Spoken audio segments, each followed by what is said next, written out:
When we argue, it's always us against the problem. You're listening to the Dare to Be Different podcast, a podcast for people who want to live an extraordinary life. On this week's episode, Joe and Alisha talk about how to fight fair within your marriage. Enjoy.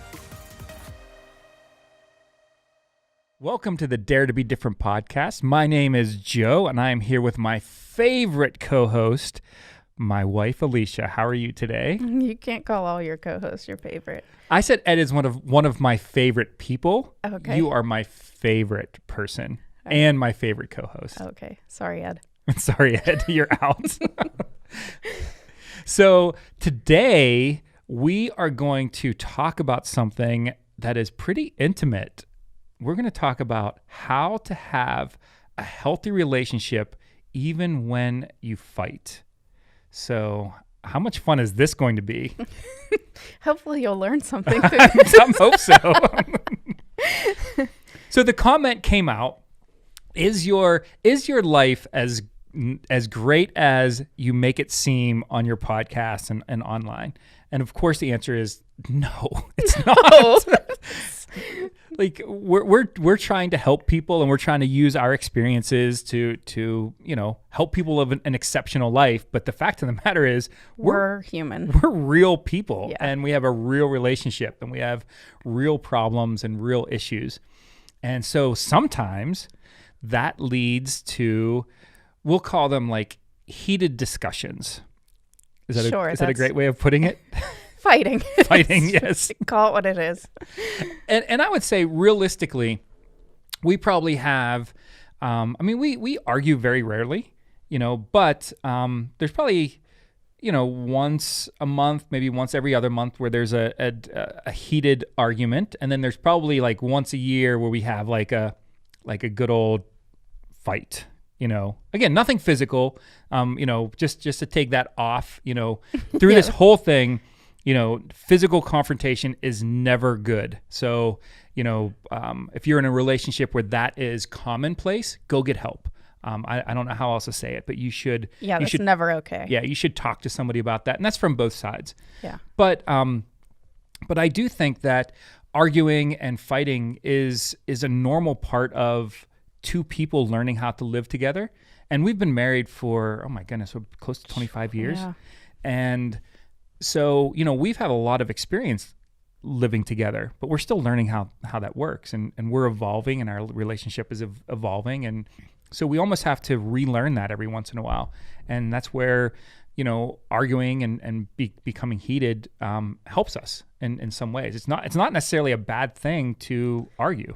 No, I don't think it's ever a bad thing. I think that if you're finding your place in, yourselves in a place of conflict or debate or whatever, it only most of the time sparks from you having strong feelings or passions or whatever about something. You're passionate about something that draws you to a point of digging your heels in about what you believe in or whatever. And if we were all complacent and passive in how we feel about every single thing in life, I think that would lead to also pretty boring existence where, fighting is okay sometimes. Like an argument is okay to not fight, but debate or discuss is probably where you should aim instead of fighting. Yeah. No one wants to marry a robot. Right. Where it's just like, okay, whatever you want. That isn't a relationship. So the fact that we don't marry robots means that, there are going to be times when we disagree. And I also do want to preface this with, what we're going to talk about today is normal everyday disagreements. So this is stress coming on us in one way or another, maybe even how to raise our kids, things like that. Big issues. Like I'd mentioned, physical confrontation, addictions, adultery, things like that. This is not what we're talking about. No, those need that needs some professional counseling. You need help in that relationship to help that heal. So this is just day-to-day stuff is what we're going to be talking about today, which I think is most of the people out there. It's not some big meteor that comes in and smashes your relationship. These are just the little things that come through financial pressure, et cetera, et cetera. Like, Right. I don't want to say little things, but they're not relationship ending type of situations. Yeah, no catastrophic event. Yeah. So, I mean, for me, one of the things that has happened through, starting the businesses and all of that is that, some of our arguments start just because I'm under a tremendous amount of stress. And of course, every once in a while that comes home. And so, work stress, things like that, for the people that are, dealing with their children on a day-to-day basis, if they're the main caregiver, you have things like, attitudes from teenagers that can cause issues with that relationship, which then spills over into the marriage, things like that. What are some things that you've seen through our relationship that cause some arguments that aren't necessarily, not huge things, but they cause some stress? It's really just life in general. Like whenever, a lot of times, sometimes we tend to argue more when we don't spend enough time with each other, don't spend enough time talking to each other, that sort of thing, where it's not really about time spent, it's about time not spent, on concentrating on making our relationship stay at a healthy place. And just every day to day, you get busy. Everybody's busy, distracted.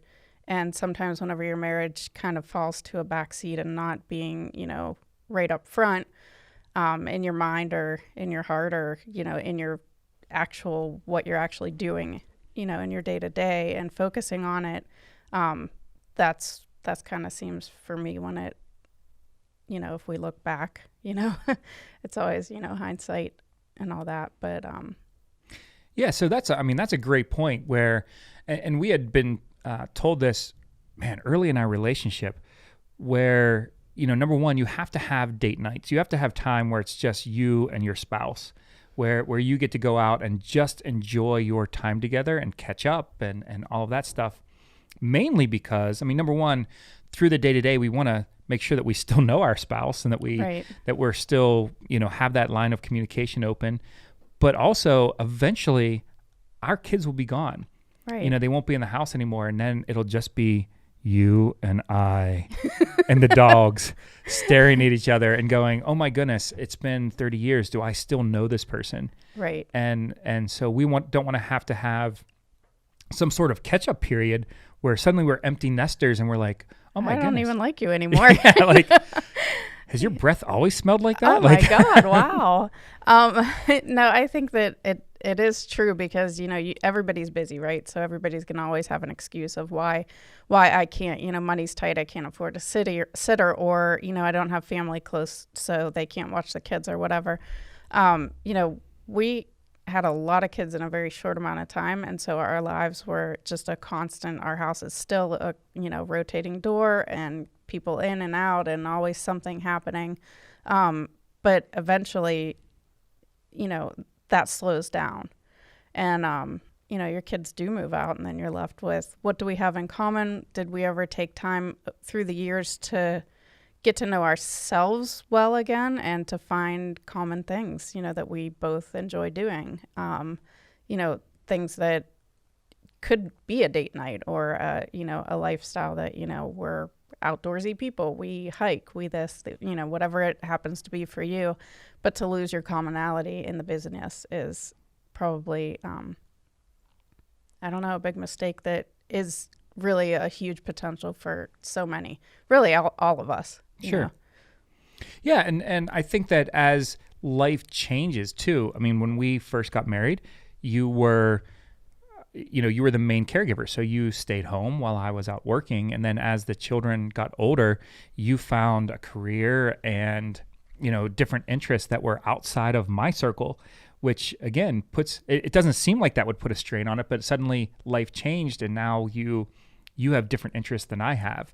And so we need to almost like rekindle those in some way or find that commonality again, which is, It is. It's really important. And date night doesn't necessarily have to be we go out to a dinner and a movie. It could be anything. To your point, you could go hiking. You could go, Right. Just just get somebody to watch the kids and just go out and do something together. Yeah, or it could be, we put the kids to bed, at 8:00, and we still have, some time where we're still awake, and we just, go out back and, sit on a swing or have a fire or whatever. But it's like, no, we're not just sitting in front of the TV passing time. We're actually talking to each other, purposeful. So right now, my entire staff that is listening to this is trying to envision me sitting on a swing. like Nicholas, what do you think? Is that a picture that's he's shaking his head? No, he doesn't think that's very easy to picture. You do have 2 swings in your backyard. We do have 2 swings in our backyard. Yes, but they're far enough apart. Yeah. One thing that for me, we need to kind of get into some tips here that right. we've learned through the years that has helped us to navigate through these arguments and disagreements. But the one thing to me that really stands out as the way that you handle things is that you're very good at understanding sometimes that the problem that we're arguing about isn't necessarily what's the problem, if that makes sense. Like that there's something that we are arguing about, or that maybe I have brought up as the thing that we're going to argue about that day. And I can almost see you doing it. You like looking at me and going, that's not what's going on with him. There's something else. There's something deeper. There's something that's stressing him out. There's something that is, wrong at work or whatever the case may be.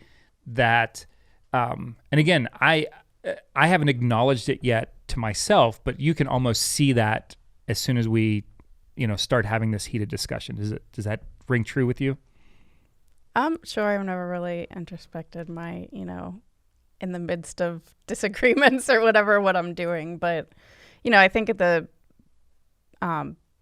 bigger thing to kind of address and keep at the forefront in those is having empathy for what the other person might be experiencing or going through, is to try and understand, what are they actually going through on a day-to-day, basis in their mind and in their heart and in their physical life. Maybe they're up way too early and awake way too late at night, or, maybe not sleeping well, or stresses at work, or, these other things. But to try and put yourself in their position and empathize with what their day-to-day looks like, because it doesn't look like mine. Mine looks completely different than yours. And not to say one is worse or one is better or one is harder or one is easier, because I think that that's also a dangerous place to get, is when you say what I'm going through is always harder than what you or anyone else around me is going through. I win the hardship prize.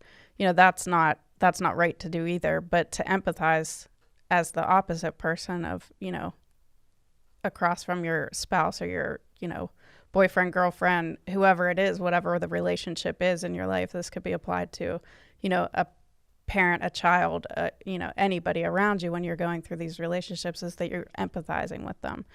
Find out, know them well enough to know what they're going through in their daily lives, and then think about how this could possibly affect what they're feeling or how they're processing things. Yeah. I mean, one of the things that we talk about as a staff, when it comes to our customers, is their perception is their reality. It doesn't matter if we feel that it's true or not true. How they perceive something is their truth. And it's the same thing with us. Having trouble with a big business deal, for me, is a really big deal. Having the dogs, have diarrhea and throw up all over the house is thank God that's never happened. Yes, but that is equally as stressful in that moment as a business deal or something like that. And both of those can cause stress internally on the person that has to deal with that issue. That doesn't mean that one is more important or less important. Just understanding that is a stressor on that person's day is the important thing. Yeah, we're not the judge on, well, that would only rate it a 2 out of 10 on the stress, scale. that you've somehow concocted in your own mind and applied it to someone else's life. Like, that's just not fair. Right. You can't do that. It, like you said, their perception of reality is true to them. So the first tip is to have empathy. And again, sometimes that's really hard to do in the heat of the moment. But if you can take that step back and say, what is my spouse, my child, whoever you're having this argument with, what are they what is their perception of this? What are they going through? What are the things around them that might be influencing this? And how does that play into this current circumstance? That's a lot to try to digest, but it's really a great first step is to try to do that. Is that kind of what you're saying? Yeah, and also just take that minute. Sometimes we, someone starts to, pick at us or whatever with an argument or a disagreement or whatever, and your first reaction is bow up, go to war, and that's not helpful to anyone. So sometimes it is just, empathize with them, and also take that minute before you say something hurtful. Yeah, and I think that take the minute, there's a second step to that. So the first is to try to see from someone else's point of view what's happening in this situation. The second is, what am I doing some introspection to understand why I feel this way as well? Because there's definitely times where, I can't, and I'm going to make myself sound meaner than I am, but I can't take out my frustrations on the person that deserves them. So again, whether that's a customer, whether that's, some sort of business situation, whether it's an employee, Nicholas, whether it's, but unfortunately the people that we love sometimes, are the only outlet that we have for those frustrations, and it's not fair in any way. No, it's not fair. But you have to, and again, it could be you're mad at the dogs for pooping all over the house, whatever the case may be. But sometimes your spouse is the only person that, for better or for worse, that you're comfortable enough, getting those frustrations out on, and you need to understand that before you go into it, where you go, I am really not that upset that they took up 2 spots in the garage versus the 1 spot that they should have. That's not what I'm upset about. That's not what I'm angry about. I'm angry about this thing over here, but it's coming out in this way. If we have the ability to do that in that minute or two before it gets too hot, number one, that would probably eliminate a lot of the arguments, but it will also help us through the rest of the phases as far as trying to reconcile through this fight. Does that make sense? Yeah, it does. I think that, sometimes it is just about the spot in the parking garage. Sometimes it is, yes. Something you're taking up 2 spots. Quit being selfish, think about me, or whatever it is, but, sometimes it is about something much greater than that. And, just have the ability to see it for what it actually is, So we get through, we take a minute, we try to do some introspection, we try to empathize. Now let's get into the nuts and bolts of fighting fair. Yeah. So the first thing that is really important to us, and I'm not very good at this because it's just the way that my mind works, is to listen without trying to build a case in our minds as we are listening. So for me, I'm the lawyer type of arguer, right? So I'm always, as you're saying something, I'm coming up with the rebuttals and why that's not happening, and it never leads to good things. It doesn't. It's extremely unhealthy. So far as any progression in your relationship, I think that when that happens, it shuts. For me anyway, it shuts me down. Where I don't want to. I'm completely walled up, and I don't want to continue having any discussions, much less be in the same room. So it's mainly not, because I'm such a good arguer that you're like, there's no possible way I win in this at this point. If we're arguing, no one is winning. So there is no winner in that sort of situation where, thoughts are escalating and there's a case being built about you, and nobody wants that. Do you want it for yourself? Like, would you appreciate it if I did it to you? No, then don't do it to someone else. And I think that's could be said about anything, even the empathy, where we're saying we want someone to be so understanding of what we're going through. You know, I want you to have this heart where you're just so tender for what I'm experiencing in my day to day, but yet we don't want to do it for the other person. And, you know, that's very simplistic. You know, we want it, and that's just, you know, it's kind of a reflection of how selfish we as humans can be, is that, you know, I want everyone around me to be empathetic for what I'm going through and to feel these sympathies and these, you know, soft heart towards me, but are you doing it back? You know, and so that's also another, you know, part of the introspection that you need to do, like be soft-hearted to someone if you want them to be soft-hearted towards you, you know? Yeah. So we're listening without building a case, right? Yeah. So that's really, really, really important. And that's an internal thing. Like you have to purpose not to do that. I have to purpose not to do that, where I'm actually going, listen to her. Don't try to rebut in your mind, you know, before it comes out. So the second thing is to get rid of, to me, I call them nonsense words, always and never. Yeah. You know, because they do nothing but escalate the argument. You know, you saying you always do this or you never do this. Number one, more than likely they're not true. Right. At one point you have done this or that, you know, you didn't always Right. do things this one way, and you didn't, you know, never do this certain, you know, take out the trash or whatever the thing was. Right. You know. You never help me. Well, Right. of course I help you. Yeah. You know what I mean? But maybe you don't feel that I'm being helpful in this situation, but, you know, saying that I never do it, or it just doesn't help the conversation. Right. Your wording does make a big difference in how the conversation, you know, or how it can go or how heated it could become. You know, you never help me take out the trash can be said this way, or, hey, hon, could you take this trash out? It would be very helpful totally if you different thing. Yeah. If you grabbed one it would mean can a out. lot to me Yeah. if you could take this out. I'm just really busy right now and we got people coming over in a half an hour. Could you please take this out for me?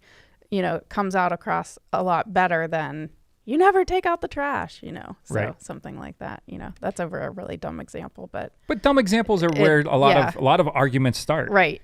So speaking of your wording, this kind of leads us into the next point, which this is one that we typically don't play this, you know what I mean? But pushing other people's buttons. Like if you know that a certain subject or something is going to push their buttons, a way that you phrase things, whatever the case may be, if you know that that is a hot button, stay the heck away from it. And like I said, Right. that isn't something that we really play, but I know a lot of other couples do.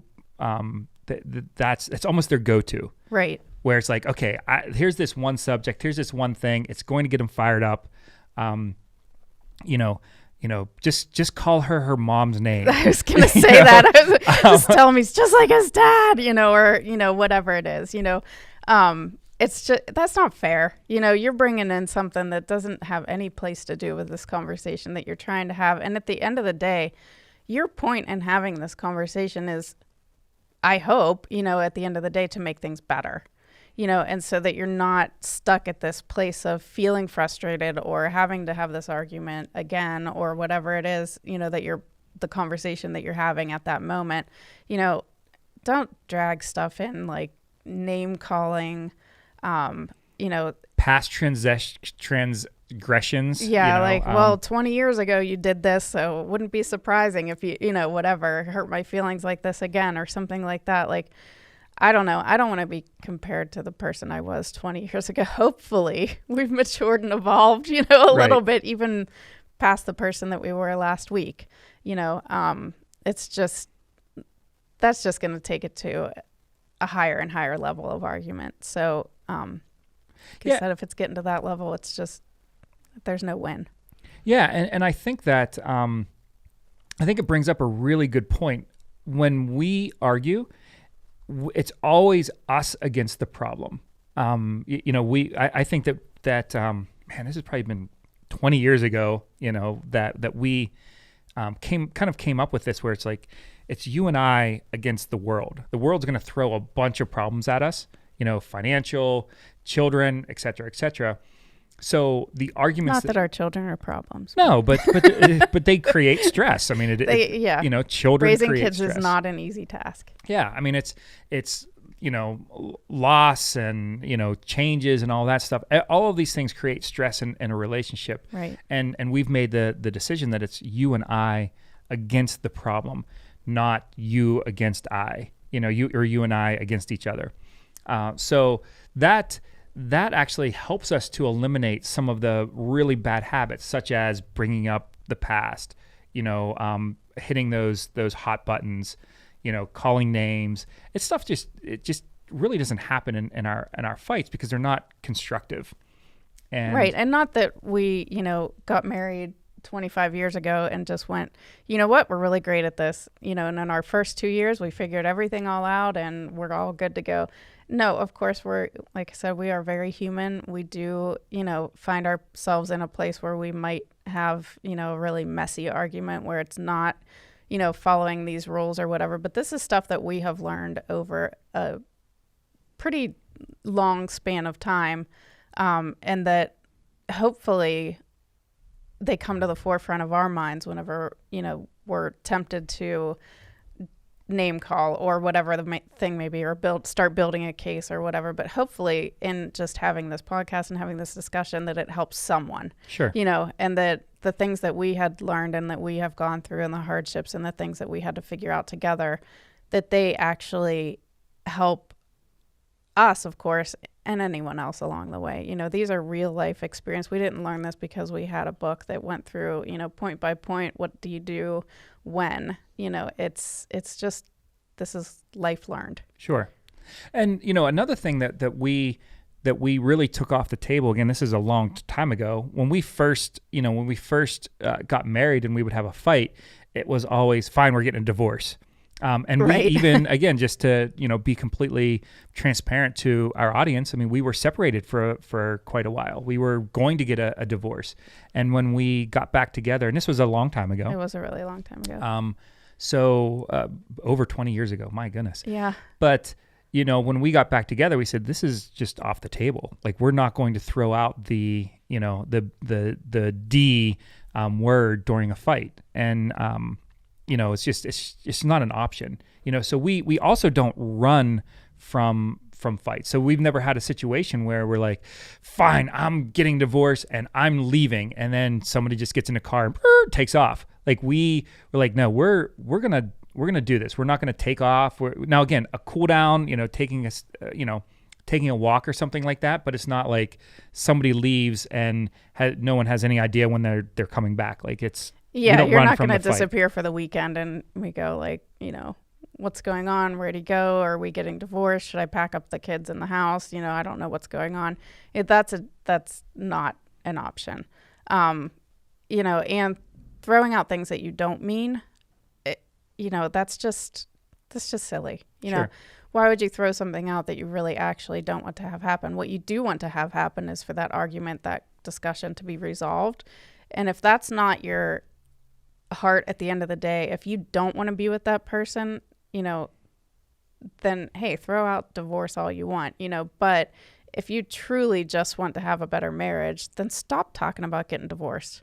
Just quit it. It's not helpful. It's not helping anyone else. It's certainly not helping your spouse to build confidence or security within your marriage. So just quit doing it. Yeah. And this leads into one thing that we've for the last 20 some years, we have never gone to bed angry. Now that has led to some very late nights or early mornings. Yes. But we've just made it a point that we are going to stay awake until we work this out. Right. I don't want to wake up the next morning, primed for a fight to continue the conversation, which is only given, well, you wake up earlier, so you would have more time to think about like, well, this is what I'm going to say. Oh, yeah, here's my case. I got 3 hours to prepare before she gets up and eats her cornflakes. He has a whole case built against me before my feet even hit the floor in the morning or whatever. But, that's also led to, you kind of would fall asleep and I get like, listen, I'm sorry, I have to wake you up. We're not done here. I don't feel good. I don't feel right about this. Something is like still really unsettled. And, you have to wake up. We have to have this conversation. I can't do this. I can't lay down next to you or, take off into the living room and, sleep on the couch or, in a spare bedroom because, I'm ticked off at you beyond, sunset. I don't know. It's just, I don't want to wake up and spend 2 days fighting, Well, and I think the things that are unresolved conflict, they do nothing but build. So getting it resolved in whatever way that means is just so important. You just have to do it. And having that deadline of I'm simply not going to go asleep until this conflict is resolved. Number one, for me personally, who I'm an early to bed, early to rise guy. 2:00 starts rolling around. I'm willing to compromise a lot of things that I was standing firm on at 8:00 at night. At 2:00 in the morning, I'm not quite feeling the same conviction on those topics. But it also it just puts an end date on it. It just, and again, not necessarily, hey, by 3:00 in the morning we'll be done, but we're going to get more and more like it's going to be done before we shut our eyes for the night. Yeah, and it continues to build the argument and the wall between you. It just continues to build a wedge if you let it go on too long. You let it go on for, well, I haven't talked to him for over a week, the silent treatment or whatever it is, or just the continued build of anger that you were feeling over this, certain disagreement or whatever. The more time that passes, the bigger the wedge and the more escalated the anger, which is just not healthy. The last point that we're going to talk about is the one that I've learned, and this is the most effective thing for all of the men listening and women, but mostly the men, is to apologize quickly. So what I've learned is winning the battle and losing the war is absolutely stupid. So, trying to win an argument when the end goal is to have a good relationship and a good marriage is just stupid.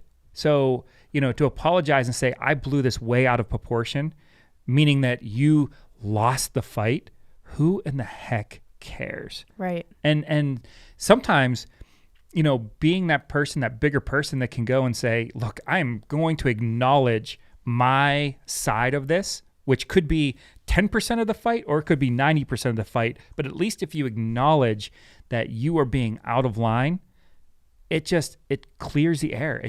Then it gives the other person permission to do exactly the same thing. Right. Yeah. I mean, if you find yourself in a heated argument, you take, a minute or, some time in between to, cool down or whatever. So you take a walk, you come back to it.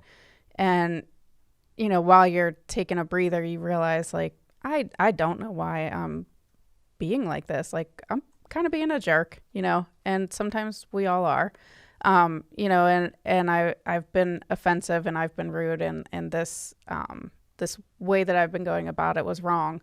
And I have no right to feel the way I feel in this instance or whatever it is. And you apologize for it. It breaks down that climb of anger, with the other person. And, hey, listen, I'm sorry. I don't know what this is all about or why I'm arguing like I am, but, apologize for it. If you're wrong, apologize. You're not, your pride doesn't really mean it's anything. All about ego. Yeah. In the midst of a battle with your spouse, if it's the two of you against everybody else, then what better place to be safe and secure and saying I was wrong, I agree. I think that if you don't get anything else from this, apologize fast and don't try to win the fight. No one wins a fight. So hanging on to something, even I know that there's people that know in their minds that they are in the wrong and they still continue to fight just because they want to quote unquote win. And their definition of winning is wrong. Winning to us is not fighting anymore. Like that's the win. Like getting past this and having a closer relationship after the fight is the win for us, not who got the other person to apologize first, who got to, have somebody break down in tears or whatever the case may be. That's the win for us, is to be stronger afterwards, not to obliterate the other person during the fight. Yeah. I mean, that's the person that you're supposed to love the most, right? And then, some people take that as, in the midst of a fight, how can I hurt them as badly and, with sharp words and, as much as I can in such a short amount of time. And there's no honor in that, and what do you want to be known for? Is that how you want your spouse, the one that you are supposed to love the most and take care of the most and have as much honor and appreciation for? Is that how you're really going to treat him or her? Completely agree. Now, we're almost out of time, but I want to talk about one last thing to everybody out there. If you have children and if you argue, if you fight, but you put happy things on Facebook all the time, and you have this world that you're trying to portray, or this family life that you're trying to portray, even though you fight behind closed doors, you're not doing your children a service. As a matter of fact, I think that you're doing some damage to your children. I think that you need to have conversations with your children when you argue, when you fight, when you reconcile. I think that that's really important, that you acknowledge that life isn't always rainbows and unicorns all the time, that relationships are sometimes a struggle and they are work. And you need to help your children understand that as well, because they see what happens behind closed doors, but they see this view that you're putting out to the world. And those two things don't line up. And number one, your children will lose respect for you because, they think that you're lying to the outside world. But then the other side of it is they're learning inadvertently to hide the problems in their relationship, to hide what's really going on in their life. And I don't think that that's very healthy. Yeah, I mean, I also don't think that anybody's going to have their Facebook or Instagram posts be, hey, here's a picture of my husband or wife. They're pretty terrible today, Well, I mean, I just mean being honest with your children. We spent the morning arguing. Yes, be honest in front of your children. There are certain things that shouldn't be talked about in front of, age appropriately. Sure. In front of, little ones or, maturing children or teenagers or whatever. But for you to, even behind closed doors to pretend, in front of your kids, we never debate about anything. We agree about absolutely everything. It's the, fake relationship front, and then the kids go to bed and, you guys actually despise each other, and it's this big smoke and mirror show. That's not healthy either. Taking the social media world out of it.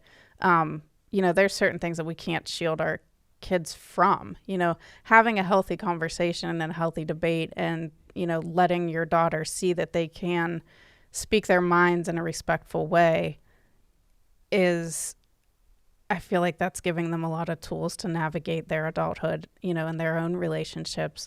Do I want my daughters to feel like, just cook a hot meal and, smile all the time and everything he does is right and everything you do is, for them. And it's, no, we're trying to, raise strong, independent, women who can, and a son that, knows how normal relationships work, and arguing and disagreeing about things is normal.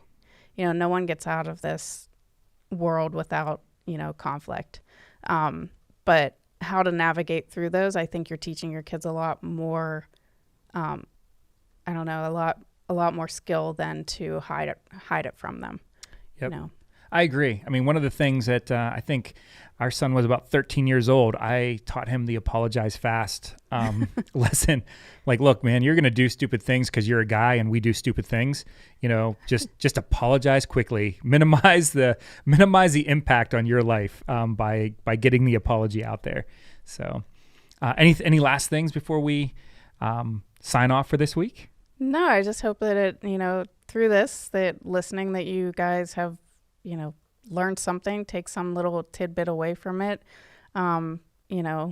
raise your sons and daughters to to do the same, to how to have a healthy relationship. And that doesn't always mean, you know, cupcakes and sprinkles. Sometimes it's the raw and the, you know, heartfelt things that we experience. It's the highs, the lows, the in-betweens. You know, that's what life is made of. And how do we navigate that healthily and respectful towards our spouses? Absolutely. And if you have any tips for the rest of us out there on how to fight fair and how to have healthy relationships through conflict, please get a hold of us on joealtieri.com. There's a contact form. We would love to hear from you. Also, if you think this is going to help anyone, please share it. Subscribe to the podcast. We love that our listener base is growing, that people are writing into us and helping us to curate the next topics on the Dare to Be Different podcast. So thank you so much for coming. Alisha, thanks for being my co-host today. Sure. And we'll catch up with you next week.